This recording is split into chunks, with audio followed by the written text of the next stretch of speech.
Hi everybody, this is Holly from Hollie Designs with an updated video on how to locate your files and upload them to Vistaprint so that your cards print perfectly. Since my last video, there have been a couple of changes with both Vistaprint and the way that I roll out my orders, so this video will walk you through the current system.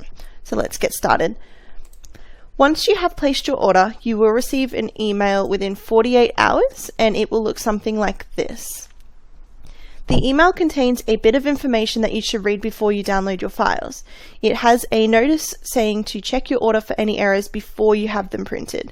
Now, I am always careful, but sometimes a mistake does slip through, and it is important to let me know before you print your card so that I can make the necessary changes. There is also an order note section that will remind you about printing certain cards with a logo design on the back so that you remain compliant. And if I have any order notes for you, I will also include them here. There is a quick copyright notice here as well, and under that there will be a link to download your files, and I am going to go right ahead and click on that now.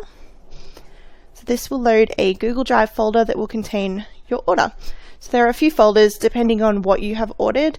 If you have any pay designs, you will have a tax invoice folder with a tax invoice. Any free designs will be in number 2 folder, free designs, and anything else you'll see right on the screen here. So I'm going to go ahead and download the 7-day challenge card here first. So there are a couple of ways you can do this. You can double click, which will open this, and up here there is a little download button. It's a little downwards facing arrow on a horizontal line. So if we just click that, it will start downloading this properly in the background. You can also right click on this right here and click download as well. There we go, downloading that. I'm also going to download the invitation postcards here. So I can click on that and click download. There we go. So once these are all downloaded, you can show in folder or you can open them up and just make sure that you save them to a place on your computer that you will be able to locate them in the future. I already have them saved, so I'm just going to close that down. So once you have all of your files downloaded, you can go ahead to Vistaprint. So I've got a couple of different Vistaprint websites here. I've got the Australian one and also the United States one, because the sizing for some cards are a little bit different. So I'm just going to show you which ones to select. So we'll start with business cards. So you just want to click on business cards here, and we're going to go with the standard.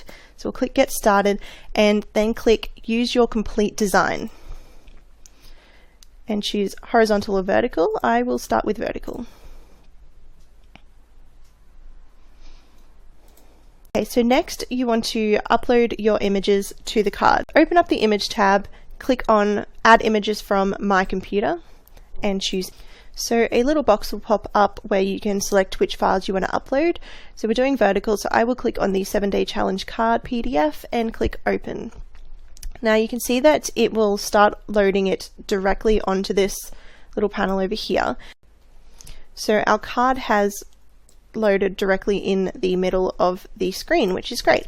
So what we want to do to add a backside of the card, you would click this little bin button here in the recent images. So that's not going to get rid of the image on the card, it's just going to delete them from the recent images, which is what you need to do in order to have the back design uploading directly to the middle. So go down and click reverse side and full color image, and there are no images in the recent images section.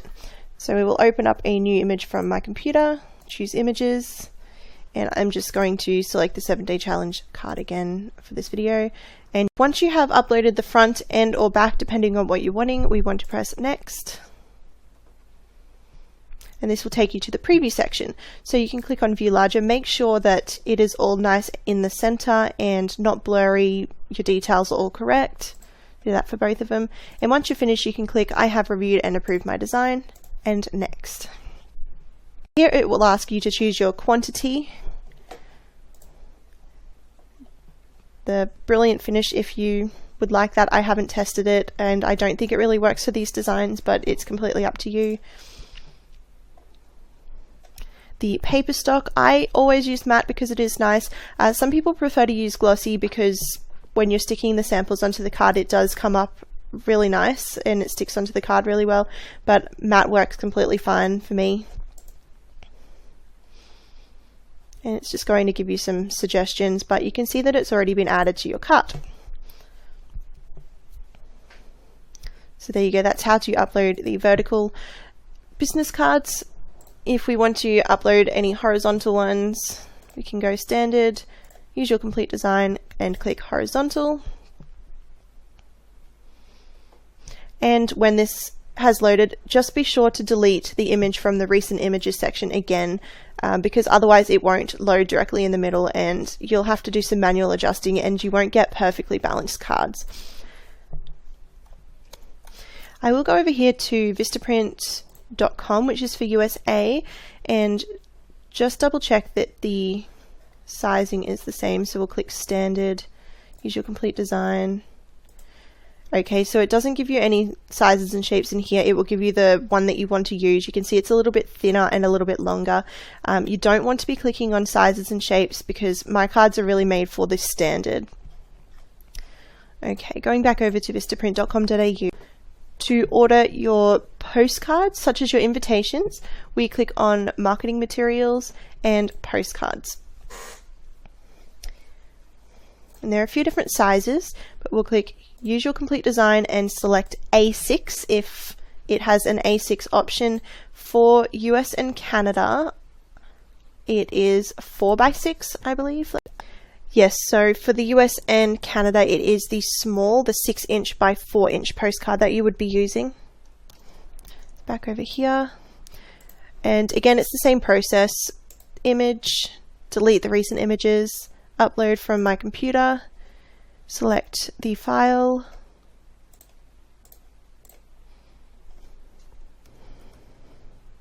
and it uploads in the center again. So you can add a backside with the same process yet again, delete the recent images, add from my computer, let that upload, next,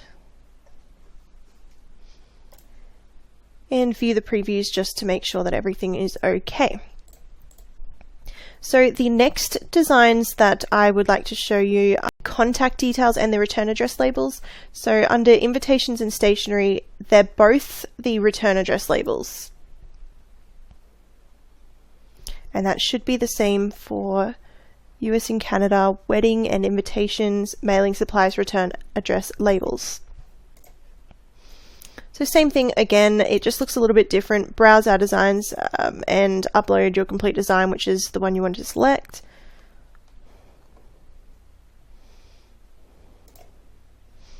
And the same thing there. The last design would be the stickers, which is under all products, labels and stickers, and custom stickers is the correct section.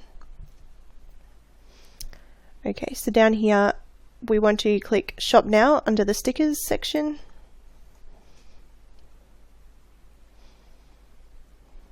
And when this loads, you just want to make sure that you have the right shape and size selected.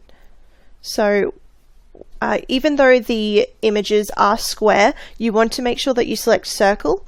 Now small and large both work. If you have a very long email and I've had to shrink the size down, I do recommend the large just so that you can read the text a bit better, but otherwise the small works fine and you do get more on your sheet. So click upload it, next. Nothing in recent images, add images from my computer, select your sticker. Now sometimes the stickers do load a little bit larger and they do get cut off, which is no big deal because we can adjust it just a little bit. So if we click on the image, click move and resize, and just drag these little blue dots in a little bit and then drag the image so that those crosshairs line up and the image is in the center.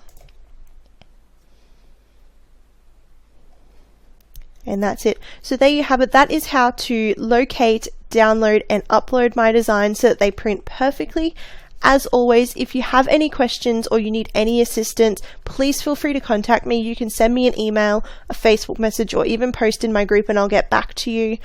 So thank you and happy jamming.